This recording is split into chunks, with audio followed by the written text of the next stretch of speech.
2027 विधानसभा चुनाव से पहले एमईएम के साथ गठबंधन को लेकर शिवपाल यादव का बड़ा बयान सामने आया है। उत्तर प्रदेश की राजनीति में हलचल तेज हो गई है। समाजवादी पार्टी के वरिष्ठ नेता और प्रगतिशील समाजवादी पार्टी के अध्यक्ष शिवपाल यादव ने एमईएम के साथ संभावित गठबंधन पर प्रतिक्रिया दी है। शिवपाल यादव ने कहा कि 2027 का विधानसभा चुनाव भाजपा को सत्ता से हटाने का चुनाव होगा और इसके लिए सभी सेक्युलर और लोकतांत्रिक ताकतों को एक मंच पर आना होगा। उन्होंने साफ किया कि गठबंधन को लेकर अभी कोई अंतिम फैसला नहीं हुआ है, लेकिन चुनाव नजदीक आते ही समान विचारधारा वाले दलों से बातचीत की जाएगी। शिवपाल यादव ने कहा कि प्रदेश में महंगाई, बेरोजगारी, किसान और कानून व्यवस्था जैसे मुद्दों से जनता त्रस्त है और भाजपा सरकार को जवाब देने के लिए मजबूत राजनीतिक रणनीति बनाई जाएगी। राजनीतिक जानकारों के मुताबिक एमईएम के साथ संभावित तालमेल यूपी की सियासत में नए समीकरण बना सकता है। बेसहारे लोगों की आवाज बन करके उनकी आवाज को ऊंचाइयों तक पहुंचाई और वो कभी अपने सिद्धांतों से नहीं हो पा रहे, विचलित नहीं हुए और समाजवादी पार्टी को बहुत आगे पहुंचाया और नेताजी के बहुत बड़े सहयोगी बनकर के समाजवादी आंदोलन को बहुत आगे तक पहुंचाया।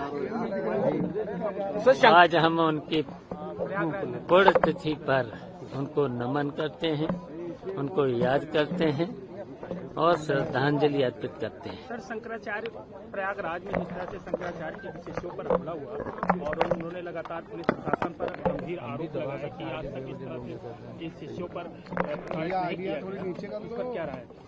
देखिए, भारतीय जनता पार्टी आप देख रहे हो संतों पर और संतों के साथ साथ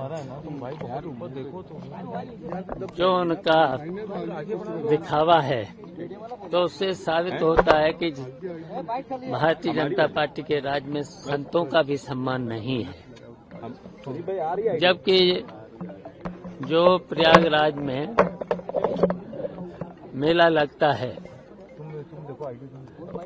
और कुंभ लगता है, ये खासकर संतों ही का मेला होता है, तो उसी में संतों को अपमानित किया जाए और ये ढोंग करते हैं व्यवस्था के नाम पर, वहाँ पर व्यवस्था भी नहीं कर दे पाते हैं और संतों का अपमान करते हैं। आज तो एक और नोटिस मिल गया जिसमें यहाँ तक कहा गया कि क्यों ना आपको अगली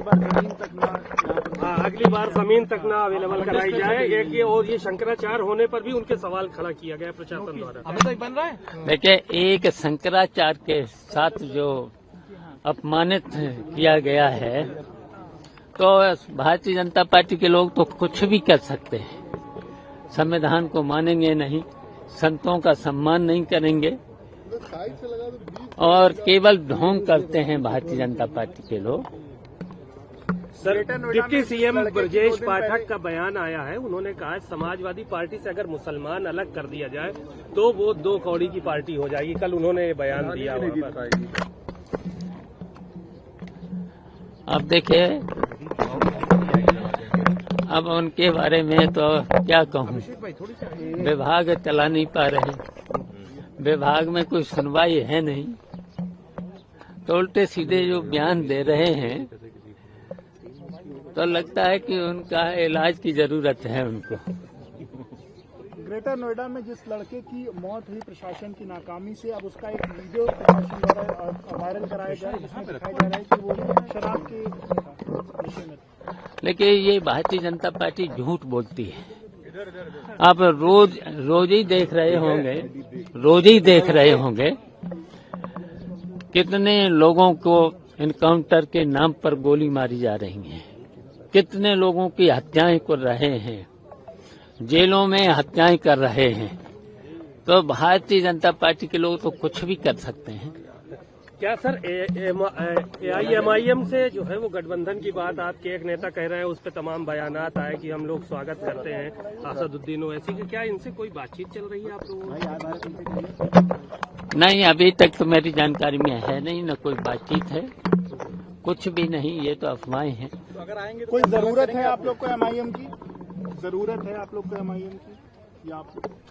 नहीं, कोई जरूरत नहीं। तो रोकेंगे कैसे सर आप? समाजवादी पार्टी को कोई जरूरत नहीं है, और समाजवादी पार्टी ने, आपने तो देखा ही है, जब सरकार में आई है अपने बल पे आई है, अपने बल पर फिर आएंगे। खबरें जो आपको सीधे जोड़ती हैं हमसे, जिनका आपकी जिंदगी पर होता है सीधा असर,